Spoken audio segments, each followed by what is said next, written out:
Halo semuanya, perkenalkan nama saya Muhammad Rizky Ramadan dengan NIM 4152 50 140. Saya mahasiswa Universitas Mercu Buana pada mata kuliah Konsep Dasar Pemrograman. Mata kuliah ini dimampu oleh Ibu Sarwati Rahayu, ST MMSI, dengan soal sebagai berikut. Oke, kali ini saya akan mengerjakan soal nomor 1 dulu, yang berbunyi hitunglah nilai akhir PQR setelah algoritma dan opsi. Ini rumusnya seperti ini. Oke, pertama-tama kita diketahui nilai awalnya dulu ya. Nilai awal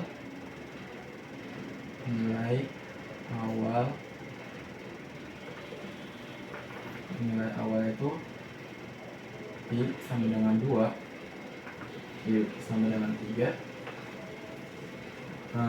R sama dengan 4. Oke, kalau sudah menjadi ini, sekarang kita berikan algoritmanya. Algoritma.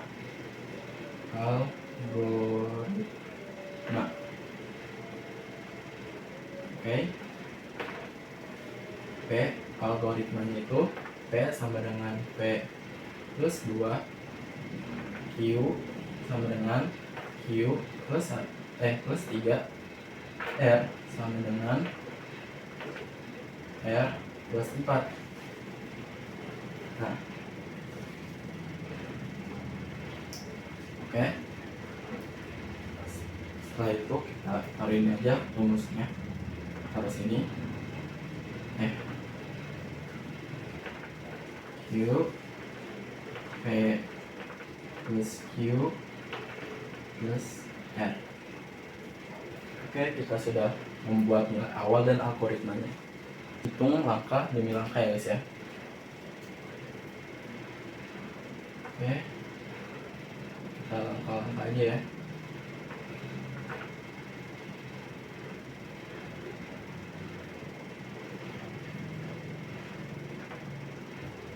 Langkah pertama P sama dengan P plus 2, P sama dengan 2 plus 2 yaitu 4. Oke, kita angka pertama seperti ini, P sama dengan P plus 2, dan ini P sama dengan 2 plus 2, jadi nilainya 4. Oke, langkah kedua. Sekarang kita nyari yang Q ya. Q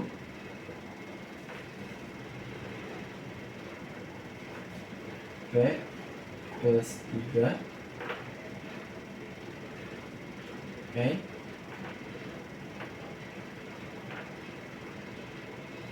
Q plus 4 sama dengan 3. Jadi nilainya 4 tambah 3 yaitu 7. Oke. Angka berikutnya adalah sekarang yang kita nyari yang R ya. R sama dengan R P plus 4. Oke. Berarti R sama dengan 4 tambah 4 yaitu 8. Oke, di sini nilai kita sudah ketemu. Nilai P itu 4, nilai Q itu 7, dan nilai R itu 8. Oke, langkah terakhirnya, nah kita menggunakan yang ini ya. Q sama dengan P plus Q dan plus R. Oke ya, dan nilai-nilai seperti 4, 7, 8 kita taruh di sini. Kita jumlahin semuanya, nilai P, Q, R nya kita jumlahin di bawah sini. Oke, ya 4 tambah 7 tambah 8 sama dengan 19. Oke, jadi kesimpulannya dan nilai akhirnya adalah ini nilai akhir, nilai akhirnya P itu sama dengan 4, Q sama dengan 19, dan R sama dengan 8. Oke, seperti ini. Oke, sekarang kita lanjut ke soal nomor 2. Oke, sekarang saya akan menjelaskan dan menjawab soal nomor 2. Dan ini soalnya diketahui wadah A memiliki kapasitas 1000 ml dan terisi air sebanyak 1000 ml. Wadah B memiliki kapasitas 250 ml dan wadah C memiliki kapasitas 300 ml. Perlu berapa langkah agar wadah C mendapat air sebanyak 300 ml? Buat algoritmanya. Di sini tujuannya berarti kita membuat si wadah C itu terisi 300 ml, dan kita akan membuat algoritmanya sekarang. Pertama-tama kita tuangkan A ke C. Gimana caranya? Udah duduk. A itu 1000, B itu 250, C 300. C 350. Awal ya guys, ini nilai awalnya ya. Nilai awal C, nilai awalnya berarti nilai awal C 350. Oke, langkah pertama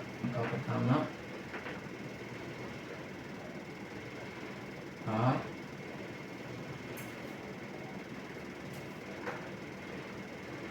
tuang ke C. Oke, penuh 350 ml berarti C 350 dan A ini kan C, sekarang yang A 650. Ini kenapa bisa jadi 650? Karena dituang ya guys ya, makanya nilai A menjadi 650. Langkah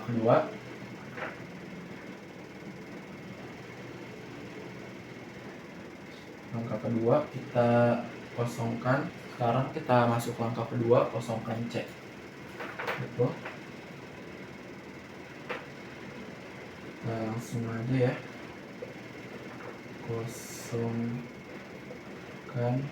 yang C guys. Itu aja. Langkah ketiga,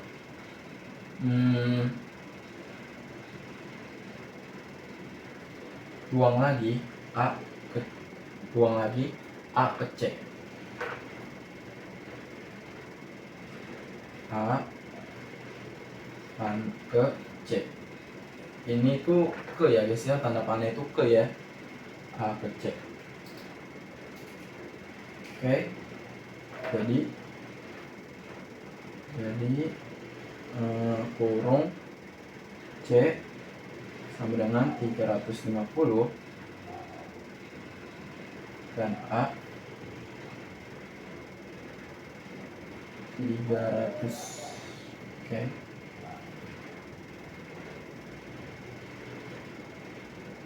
Kalau jadi gini, kita langkah ke berikutnya. Kita kosongkan lagi ya guys ya C nya. Kosongkan C. Ini langkah 1, 2, 3, 4. Oke, ini langkah kelima ya berikut guys. Langkah kelima,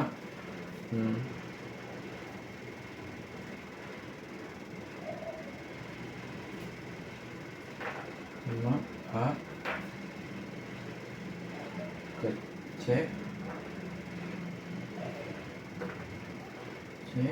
dengan 300, A sama dengan 0. Terus saya jelaskan kenapa kayak gini. Karena dia tuangkan lagi, kita tuangkan lagi dari A ke C. Ini kan jadi 300 kan, dan A nya itu habis. Tuangkan A ke C, jadi si A nya itu nilainya 0, habis karena sudah dituangkan ke C. Karena ini udah dikosongkan C. Sekarang kan saya jelaskan A kan sudah 300, di keempat ini si C itu dikosongkan, jadi nilai si C itu kosong kan, dan sini ke langkah kelima kita tuangkan lagi yang si ke A nya itu, jadi kita tuangkan ke C, jadi nilai 300 gitu guys. Oke, jadi totalnya itu 5 langkah plus 2 langkah kosongkan sama dengan 6, jadi jadi 6 langkah, jadi 6 langkah ya, jadi 5 langkah aja biar tidak ribet. Total 5 plus 2 langkah plus 2 langkah kosongkan 6 langkah ya.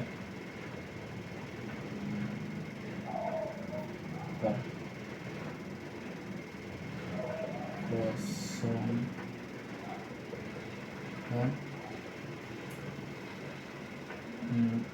sama dengan 6 langkah. Oke, jadi jawabannya sebagai berikut ya. Sudah jelas, jadi totalnya ada 5 langkah ya guys ya, jadi plus 2 langkah karena dikosongkan jadi 6 langkah. Oke, kita lanjut ke soal berikutnya. Di sini saya akan menjelaskan dan menjawab soal nomor yang ketiga. Oke, kita mulai. Di sini diberikan nilai alas dan tinggi, di mana nilai-nilai tersebut memiliki tipe dan float. Kemudian nilai-nilai tersebut diproses hingga didapat nilai luas diperoleh, maka cetak rata-rata cetak tersebut dari kasus ke atas. Buatlah flowchartnya dan flowchartnya. Oke, kita jawab. Oke, pertama-tama kita bikin berarti kita pertama-tama bikin ini ya, siap code-nya ya. Kita bikin input kita masukkan nilainya ya, berarti ini alas dan tinggi. Oke, alas tinggi. Di sini kan nggak ada ya nilainya ya, berarti kita float aja.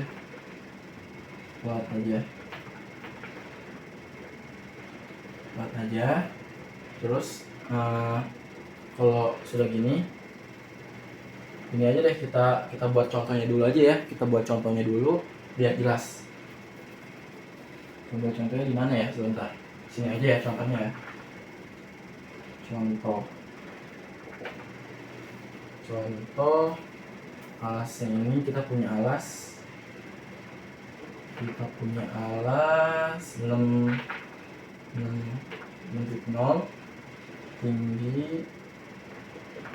tingginya berapa kira-kira? 4 ya, 4.0. terus luasnya oh ya, aku lupa rumus luas itu ya. Kita nih, rumus luas ini gini, di sini aja rumus luas ya.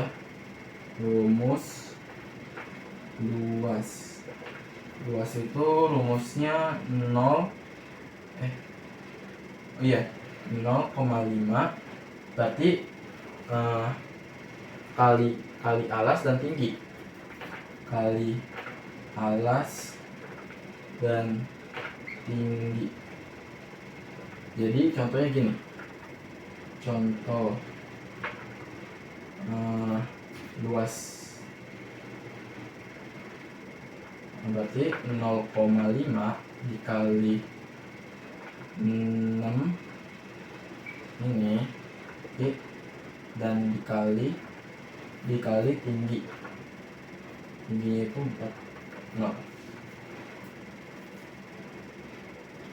Oke, kalau sudah kita kali nih 0 kali 6 terus kali ini. Oke, kita jumlahin jadi hasilnya berarti 12. Oke, kita udah jadi contohnya seperti ini ya.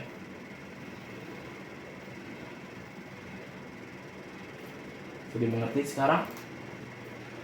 Kita bikin VS Code-nya ya. Pertama kita bikin start, karena kita akan memulai sesuatu, kita akan menggunakan start. Gimana enaknya? Di sini aja. Start. Lalu kita input nih. Kita input alasnya. Input alas.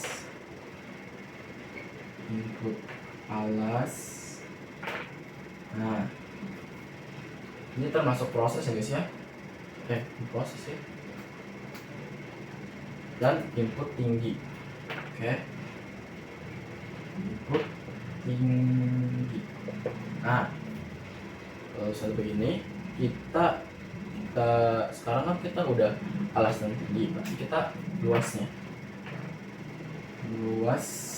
berarti luasnya itu kita memakai yang ini, rumus yang ini.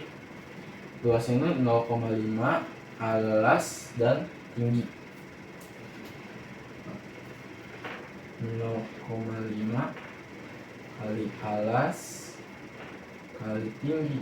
Nah, ini sekarang kita output itu kita mengeluarkan sesuatu ya guys ya. Output ke output luas ya, luas dan n. Jadi n itu untuk mengakhiri sesuatu proses, sebaliknya dari A lah, bisa bilang kayak gitu. Nah, berikut ini shell code-nya. Dan sekarang kita akan membuat flowchart-nya. Flowchart. Oke. Kita pertama bikin start.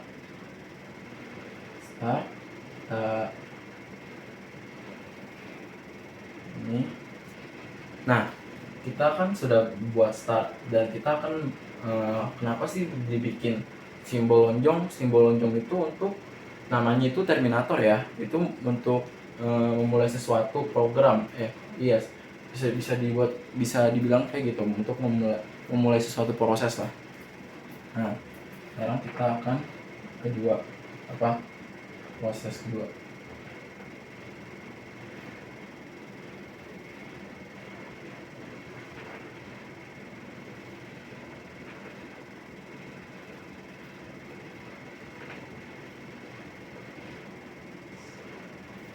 Nah, ini namanya input ya guys ya, untuk masukkan data ya guys ya, bisa juga kayak gitulah.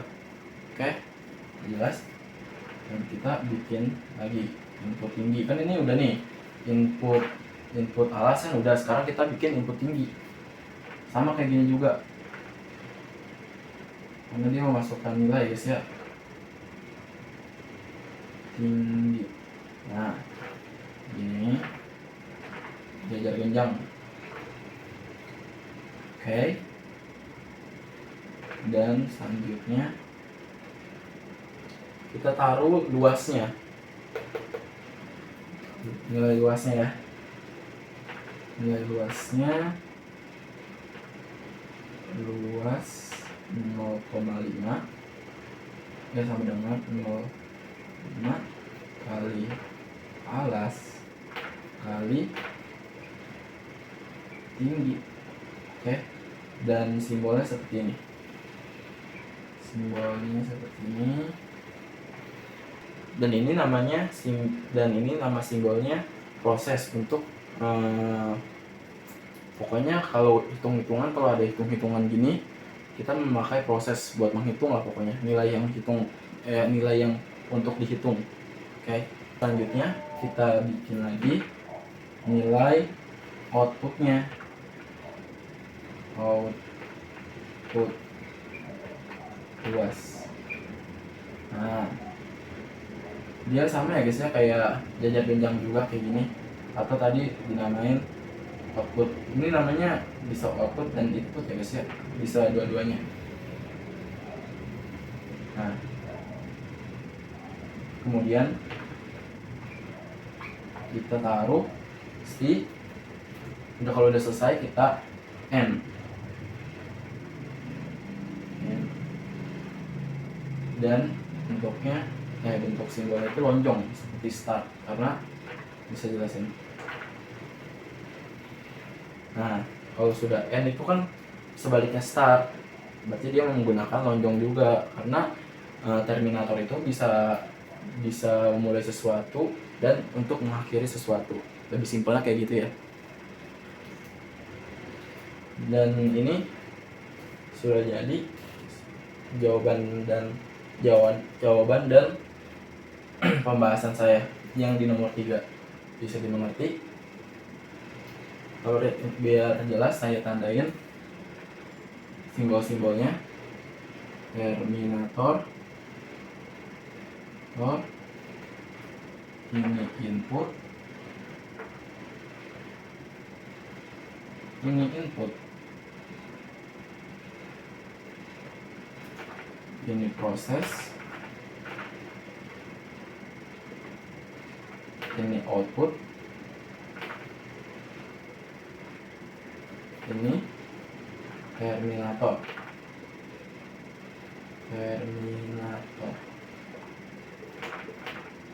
Oke. Jadi begini nomor 3 dari saya. Kita akan menyelesaikan dan menjelaskan nomor keempat atau selanjutnya. Oke, baik. Saya akan menjelaskan dan menjawab soal yang terakhir, yaitu 4.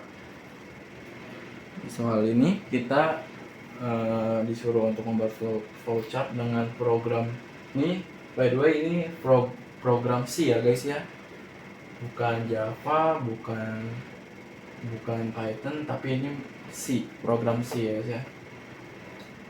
Di sini programnya sebagai berikut, soalnya kan perhatikan program di bawah ini, kemudian buat flowchartnya. Mari kita buat flowchartnya. Di sini kita buat batas dulu. Oke. Pertama-tama kalau membuat flowchart, kalau menggunakan dari mana ya? Coba sini aja. Start dan simbolnya terminator. Bisa lonjong karena simbol ini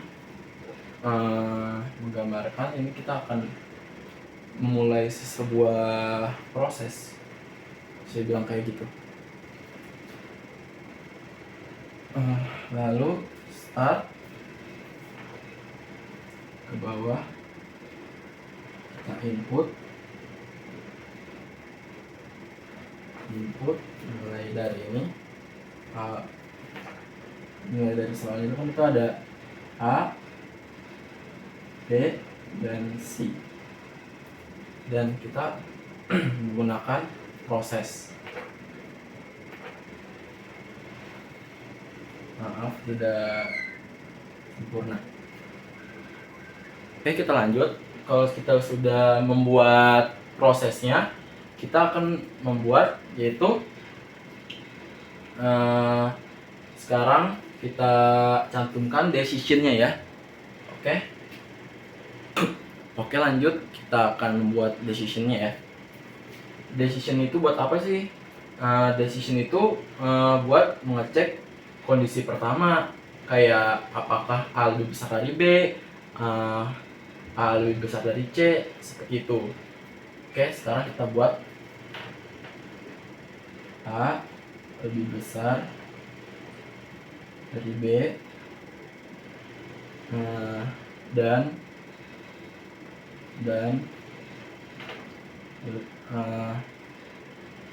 A apakah lebih besar dari C, tanda tanya.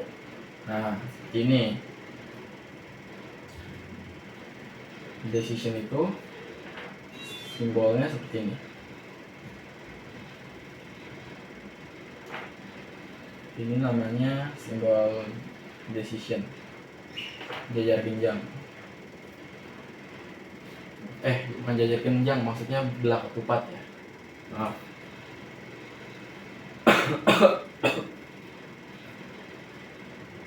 Nah, program ini ngecek apakah A lebih besar dari B dan A apakah lebih besar dari C.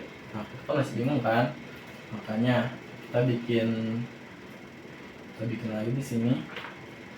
Kalau ya di sini max-nya A.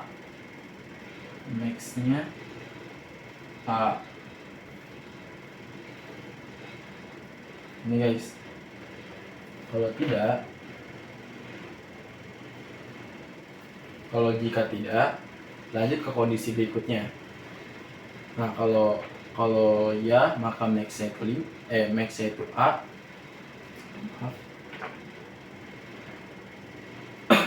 Jika tidak, lanjut ke kondisi berikutnya. Nah, kondisi berikutnya itu kita akan membuat decision lagi ya, sebagai berikut.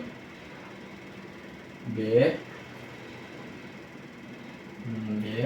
lebih besar dari A, seperti ini ya, tapi kebaliknya, dan B lebih besar dari C, tanda tanya. Oke, sekarang kita bikin simbol decision-nya.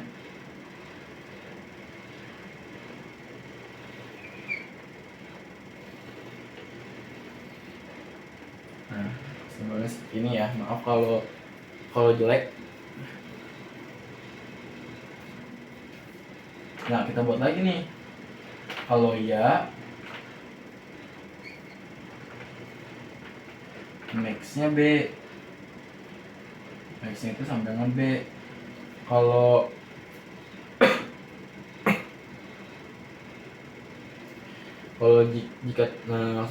jika tidak, maka masuk ke proses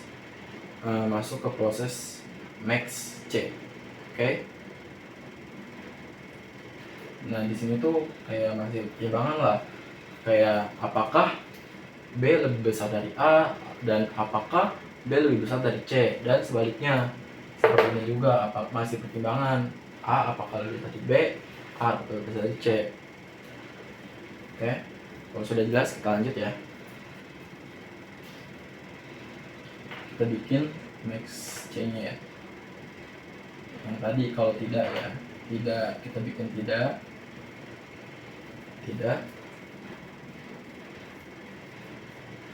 Tampilkan max-nya guys. Kita menggunakan proses. Nah, tampilkan max-nya.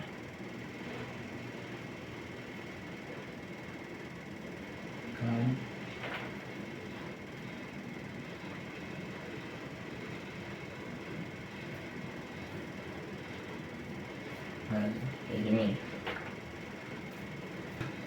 Nah, kalau sudah seperti ini, artinya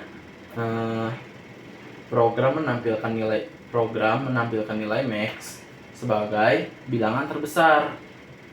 Oke. Ditulis menjadi ditulis atau ditampilkan max namanya, seperti ini. Oke, bilangan terbesar ya guys. Oke, kita lanjut lagi ke ini lagi. Kita bikin berarti seperti ini, kita bikin decisionnya lagi. Decision di sini buat ngecek apakah max-nya benar lebih besar dari 0 atau lebih seperti itu. Kita bikin max lebih besar dari 0 tanda tanya. Ini simbol decision seperti biasa saja.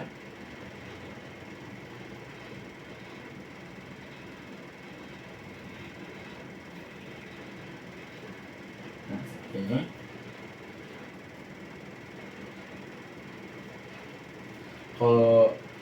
Kalau jika ya, kita bikin ya. Kalau jika iya, cetak bilangan, cetak bil positif. Nah, kalau ya itu cetak bilangan positif. Oke, masuk ke proses cetak bilangan positif maksudnya.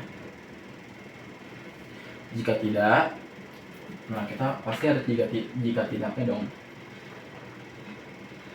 Tidak, cetak bilangan negatif. Nah, cetak bil negatif ini. Oke, menggunakan proses juga karena dia masih proses ya, belum gitu. Jika tidak, masuk ke proses cetakan bilang negatif. Kalau jika ya, masuk proses cetakan bilangan positif. Oke, kalau udah seperti ini, langsung aja deh kita mulai harusnya ini. Karena kalau semuanya menggunakan bahasa Indonesia, kita menggunakan bahasa Indonesia semua ya guys. Mulai, maaf kalau di sini salah. Dan sini selesai. Selesainya menggunakan terminator.